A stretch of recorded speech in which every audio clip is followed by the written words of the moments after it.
बिस्मिल्लाहिर्रहमानिर्रहीम। जिंदा इंसानों के लिए रुकावटें पेश आती हैं, मयतों को तो खुद रास्ते दिए जाते हैं। अस्सलामु अलैकुम मोअज़्ज़िज़ सामीन, आज हम बात करेंगे यही ज़िंदगी है। ज़िंदगी के रिलेटेड हम बात करेंगे। एक दफ़ा मैं अपने वालिद के साथ एक पहाड़ पर गया। इस पहाड़ पर मुझे एक ऐसा सबक मिला जिसे मैं कभी नहीं भूल सकता, और आज मैं अपनी कामयाबी की वजह भी पहाड़ के इस सफ़र को ही समझता हूँ।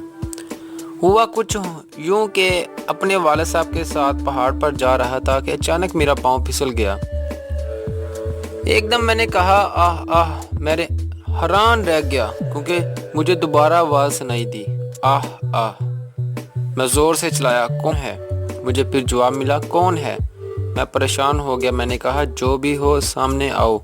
फिर मुझे यही जवाब मिला, जो भी हो सामने आओ। आखिर मुझे बेहद गुस्सा आया। मैं गुस्से से चिल्लाया, बुज़दिल। मुझे फिर वही जवाब आया, बुज़दिल। मेरे वालिद जो काफ़ी देर से मेरी हरकत गौर से देखकर और सुन रहे थे, मुस्कुराकर मुझसे मुखातब हुए, क्या हुआ बेटा? मैंने परेशान होकर कहा, बाबा मैं जो भी बोल रहा हूँ वही मुझे दोबारा सुनने को मिल रहा है। मेरे वालिद के चेहरे की मुस्कुराहट मज़ीद गहरी हो गई। वो बोले, बेटा अब गौर से सुनना। फिर मेरे वालिद साहब ज़ोर से बोले, तुम चैम्पियन हो। उनकी भी आवाज़ दोबारा से वैसी ही आई, तुम चैम्पियन हो। मैं हैरान हुआ कि वालिद साहब की आवाज़ भी वैसी ही आई है, लेकिन मेरी समझ में कुछ नहीं आया। मैंने उलझी उलझी निगाहों से वालिद साहब की तरफ देखा। फिर उन्होंने मुझे समझाया कि लोग इसे इको कहते हैं, यानी जो भी बोलोगे दोबारा ही सुनने को मिलेगा।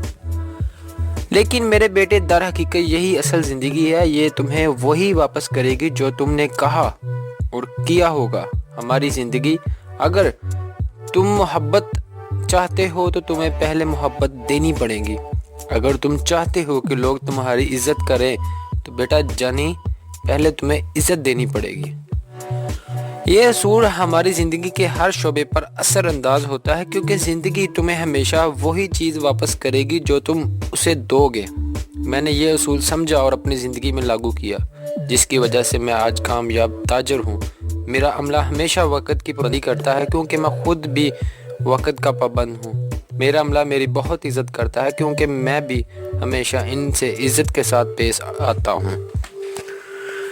तो मोअज़्ज़िज़ सामीन, ये एक कामयाब ताजर की कहानी थी जो मैंने उनसे इंस्पायर हो के ख़ुद भी सीखा और चाहा कि आप लोगों को भी ये कहानी सुनाऊं, क्योंकि इंसान ज़िंदगी में वही कुछ चाहता है, कामयाब ज़िंदगी चाहता है। कामयाब ज़िंदगी के लिए पहले हमें कामयाब रूल्स पता होने चाहिए, कामयाब डेली रूटीन्स के बारे में पता होना चाहिए। अगर हम अपनी डेली रूटीन्स पर अगर हम सेटिस्फाइड नहीं हो रहे तो ये भी हमारा नाकामी की वजह बन सकती है। तो मोअज़्ज़िज़ सामीन, आज की अच्छी बात,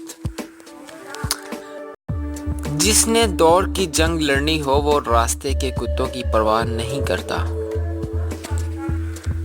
वासिफ अली साहब।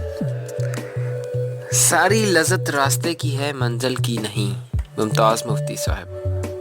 तो मोअज़्ज़िज़ सामीन, अगर आप मेरी इन बातों से मुत्फ़िक हैं तो हमारे चैनल इन्फॉर्मेशन पल्स को सब्सक्राइब करना मत भूलें, और हमारी ये वीडियो दोस्तों के साथ ज़्यादा से ज़्यादा शेयर करें, लाइक भी करना मत भूलें। शुक्रिया, वस्सलाम।